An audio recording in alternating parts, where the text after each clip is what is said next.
va poursuivre vos market movers, Slimane, avec Agnico Eagle Mine Limited. Est-ce que ce titre pourrait permettre, selon vous, de profiter de la hausse de l'or actuellement? Effectivement, alors plusieurs choses. Avec la crise des valeurs bancaires, bon déjà on a un secteur des bancaires qui peine à se rattraper. On a eu quelques rebonds techniques.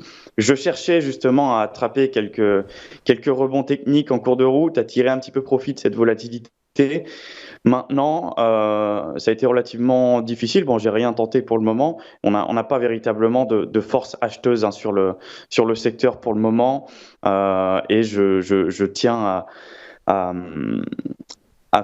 à recommander, on va dire, aux investisseurs qui nous suivent d'être relativement prudents sur ce secteur bancaire.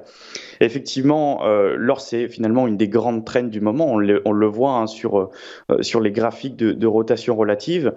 C'est un des secteurs finalement qui tire le plus parti de la conjoncture actuelle. Le gold face au dollar, d'ailleurs, est quasiment sur un plus haut historique.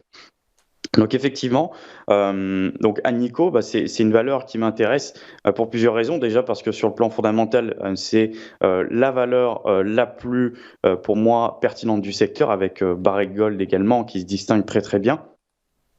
Et maintenant, sur le plan technique, on a eu grosso modo plusieurs choses à identifier sur ce dossier-là et qui sont très très intéressantes. Déjà, on a la tenue d'un énorme support à 45 $. Ça déjà, c'est un premier signal technique qui peut éventuellement nous intéresser. Et puis, dans un second temps, pour celui éventuellement qui aurait loupé la tenue de ce support, et bien finalement, on avait un breakout à 47,8. Et maintenant, finalement, voilà, on a une belle tendance de court terme qui se remet en place.